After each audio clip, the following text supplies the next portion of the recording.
أسعد الله يومكم بكل سرور. كنتمنى إن شاء الله تكونوا بخير وعلى خير. اليوم غنقدم معكم واحد الحليوة اللي كتجي زوينة وبسيطة، فكنتمنى اللي مازال ما اشتركش في القناة يشترك وتفعلوا الجرس إن شاء الله باش يوصلكم الجديد. هاد الحليوة كتجي رائعة صراحة، وأكيد صدقوني إلا جربتوها غادي تعجبكم إن شاء الله. فإن شاء الله هذا الفيديو كنتمنى يلقاكم بخير وعلى خير يا رب. حلوة المرقاش كنحتاجو ليها 2 معالق كبار ديال السمسم الابيض، و250 غرام ديال الزبده بحراره المطبخ، كاس زيت وكاس سكر بودره، والقليل من الملح فقط قبصه، بيضه كامله، والفانيليا كيس من الفانيليا، وخماره ما يعادل 8 غرام، ومعلقه حتى ل2 معالق كبار ديال الكاكاو المور كيف ما كتلاحظوا، حتى نتحصلوا على العجينه اللي بغينا. يعني نقدروا نديروا معلقه حتى لملعقتين، والدقيق حسب الخالص. غنشرعوا ان شاء الله في العمل على بركه الله. دابا غادي نبداو نشرعوا في العمل على بركه الله. اول حاجه غادي نبداو بالزبده، تكون بحراره المطبخ، نحطوا عليها الفانيليا، قبصه ديال الملح فقط، غير قبيصه صغيره، ما نكثروش من الملح، والسكر. نخليو هاد العناصر ندمجوها مزيان، ومن بعد نضيفوا المقادير الاخرى تدريجيا.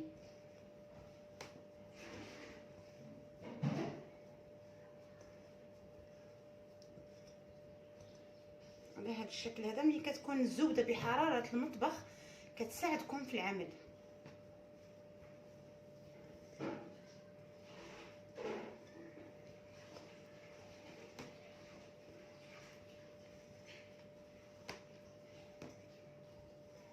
بعد ما كتندمج الزبده مع السكر مع الفانيليا والملح، فكيمكن لينا نضيفوا الزيت تدريجيا كذلك. ما نضيفوهاش دفعه واحده، فقط بقطره بقطره حتى تندمج العناصر كلها. بسم الله.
دابا في هذه الاثناء غنضيفوا البيضه، عفوا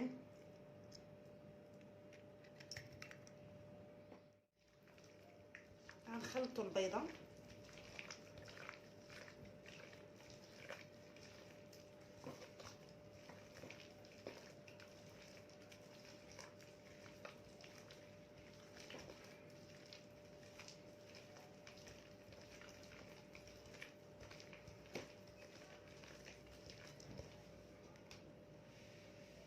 وغادي نضيفوا البيض، عفوا الطحين تدريجيا.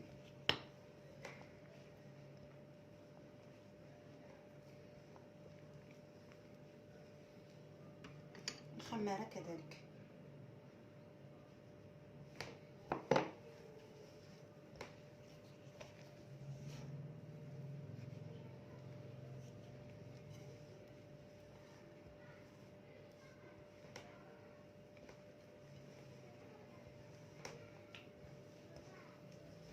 الدقيق على فكره ما تضيفوهش كتير بزاف، بحال ضروري خص تكون العجينه طريه. العجينه ضروري تكون طريه، ما تكونش قاصحه، باش الحلوه ديالكم تكون ناجحه. خص ضروري تكون طريه.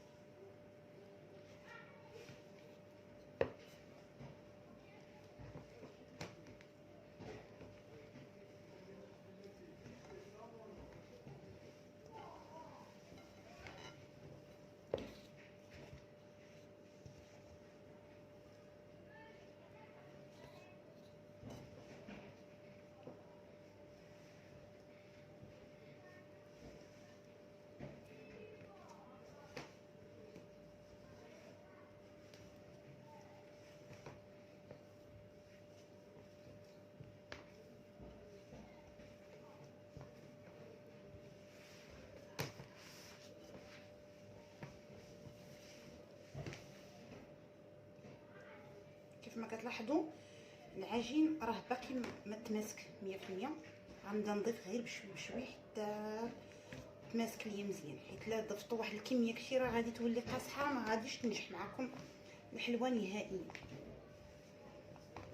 راه دائما في اي حاجه الا كنتو كتضيفوا تدريجيا فكونوا على يقين كتنجح لكم الوصفه، ولكن ملي كتخليو كلشي دفعه واحده راه كاين بعض المرات الطحين اللي ما كيشربش كل مره، وكاين البيض الحجم ديالو كيكون صغير، كاين اللي كيكون الحجم ديالو كبير، فما كتنجحش لكم الوصفه وكتقولوا شنو هو المشكل. فالمشكل هو انك ما كتتبعيش المراحل تدريجيا فقط. قالوا كاس الزيت نبدا بشوي بشوي حتى نكمل. بالنسبه للدقيق هذا الشيء ضروري فيه، لا في الخبز لا في تعتمديه في اي عجين.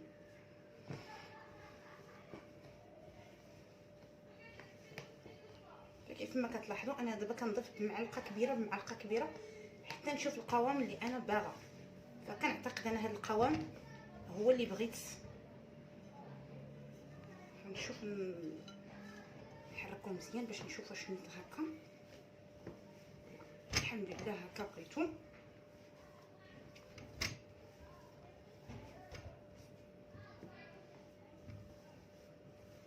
على هذا الشكل كيف ما كتلاحظوا هذا هو العجينه الطريه، لانه لا ضفت الكاكاو حيت هو غادي يكون نص بيض ونص بالكاكاو، فالكاكاو يقصح العجين، فضروري خصني نخلي العجين هكذا بهذا الشكل هذا.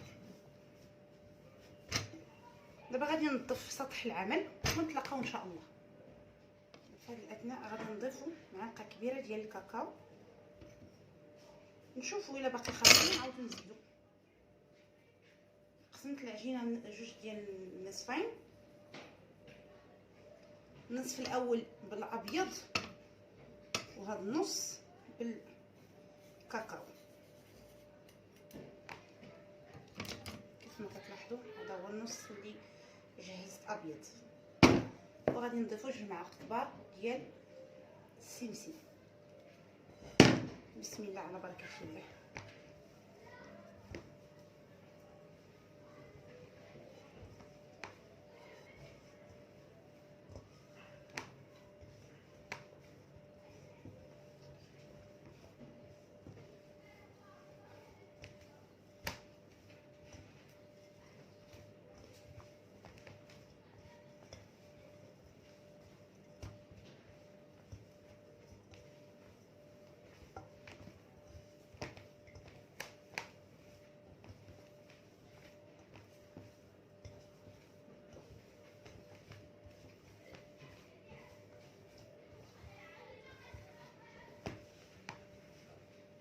غادي نزيد واحد المعلقه اخرى.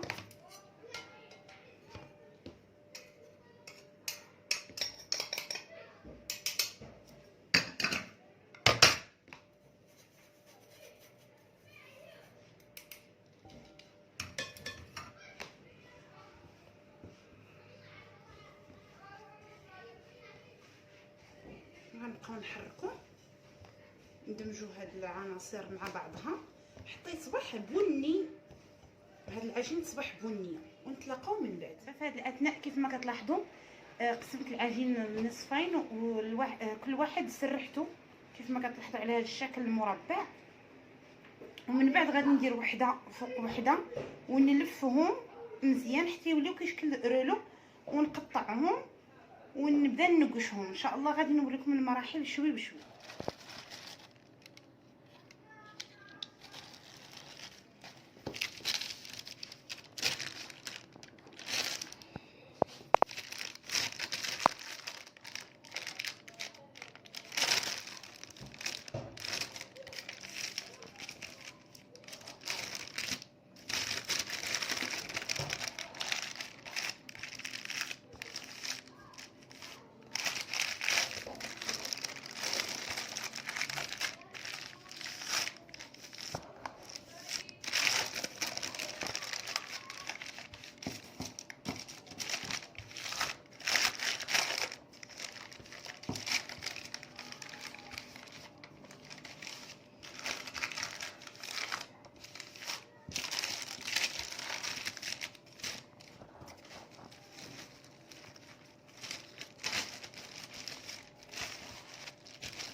كتلاحظوا قطعتهم طريفات هكذا كيف الفقاص ونقشتهم بالمنقاش على هذا الشكل هذا كيف موضح في الصوره.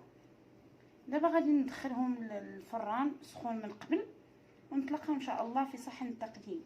الحلوه ديالنا كيف ما كتلاحظوا كتجي على هذا الشكل هذا، كتجي محمره وزوينه. من بعد ما خرجتها من الفرن سقيتها بالعسل شويه وخليتها فوق واحد الشبكه حتى نزل منها العسل كله، ومن بعد قدمتها في هذا الصحن. فان شاء الله كنتمنى هذه الحلوه هذه تنال الاعجاب ديالكم وتجربوها في البيوت ديالكم، وان شاء الله نوافيكم ان شاء الله بالجديد وبحلويات جديده ان شاء الله ووصفات ان شاء الله وافكار جديده ان شاء الله على القناه باذن الله. والى اللقاء في فيديو قادم ان شاء الله.